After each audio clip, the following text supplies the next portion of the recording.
آدمی اپنے بھائی سے دور بھاگے گا اور اپنی ماں اور اپنے باپ سے اور اپنی بیوی اور اپنے بیٹوں سے بھی۔ ہر شخص اس روز ایک فکر میں ہوگا جو اسے سب سے بے نیاز کر دے گی۔ اور کتنے چہرے اس روز چمک رہے ہوں گے، خنداں و شاداں یہ نیکوکار ہیں۔ اور اس روز کتنے چہرے ایسے ہوں گے جن پر گرد پڑ رہی ہوگی اور ان پر سیاہی چڑھ رہی ہوگی، یہی لوگ ہوں گے انکار کرنے والے بد کردار۔ بھلا تم کو ڈھانپ لینے والی یعنی قیامت کا حال معلوم ہوا ہے؟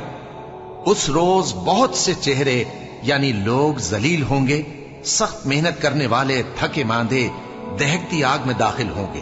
ان کو ایک کھولتے ہوئے چشمے کا پانی پلایا جائے گا، ایک سخت خاردار جھاڑی کے سوا ان کے لیے کوئی کھانا نہیں ہوگا جو نہ مفید غذا بنے اور نہ بھوک میں کچھ کام آئے۔ پھر جب وہ بہت بڑی آفت آئے گی، اس دن انسان جو محنت وہ کرتا